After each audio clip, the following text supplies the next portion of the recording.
tour guide there for many years. Started out as a young man, 24 years old.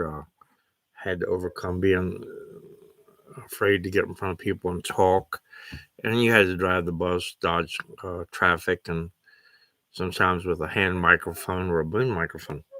But I met thousands of people, and met a lot of Westerners. That's how I ended up out west, just because of like doing it. So I'm going to do the Lincoln Memorial today, and I'm going to go on Google to see if I can get you some pictures for a thumbnail, maybe one of the Lincoln Memorial being built, showing Abe Lincoln's head sitting on the side. Now, I don't remember that it was dedicated in 1928, and incidentally, his son Robert Todd was at the dedication. And Lincoln is also one of my favorite presidents. At the Lincoln Memorial, of course, on one side you got the Vietnam Memorial, the Vietnam Wall, and on the right you got the Korean Memorial. And also mentioned this. That's on the top part of the steps where Dr. Martin Luther King made his famous speech, "I Have a Dream." But anyway, let's pretend we're on that bus, and we're jogging through D.C. We're out here today we got a good sunny day, and so people are going to be dressed lightly. But anyway, as we approach the Lincoln Memorial, here we go. Ladies and gentlemen, in front of us is the Lincoln Memorial. If you were to count the columns around that building, you would count 36. That's for the 36 states in the Union at the time of Lincoln's assassination. Above those columns is 48 names for the 48 states in the Union when the memorial was built. Statue of Lincoln was done by Daniel Chester French. Considering it a masterpiece, afterwards he retired. He made out 28 blocks of Georgia white marble. We have a Henry Bacon Drive and a Daniel Chester French Drive, Henry Bacon both, in honor of these two great men.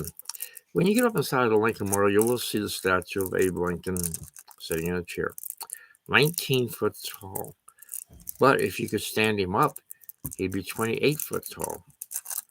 The chair he sits in is 12 and a half feet high, 12 feet wide, made out of 28 blocks of marble. If you look at the address on the right-hand side, you'll see count 16 sentences from the bottom. Correction, 16 lines. Easy to use that. You see where the sculptor misspelled the word. He spelled future with an E instead of an F. Now, as you make a 180 degree turn, look out the National Mall. You'll see the Washington Monument. On down about a mile and a half, the capital of the United States, the west side, the side that Ronald Reagan took his oath of office on. But that body of water in front of us is Reflection Pool. It's 2,000 feet long, painted with black tar. They give you a perfect reflection of the Washington Monument. Over to your left will be the Vietnam Memorial, and a memorial to the women who served in Vietnam. And on our right is the Korean Memorial, both well worth seeing. And if you're going off to your right about 500-600 yards, you'll be down at the Potomac River. No, George Washington never threw a silver dollar across the Potomac River.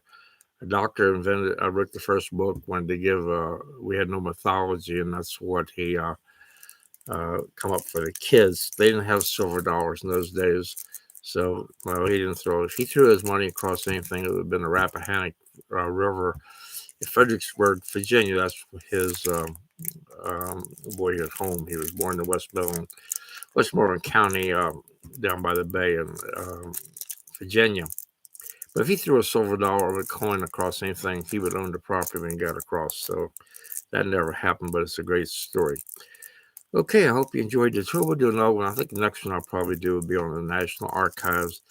If you get to save a little money, you want to go to Washington, D.C., there's good times to go. And people like to see cherry blossom trees, but so does everybody else. But if you'll go after the spring break, and when the kids are in school, then you have access to everything a lot quicker and don't have to stand in so many lines. Then also in the fall,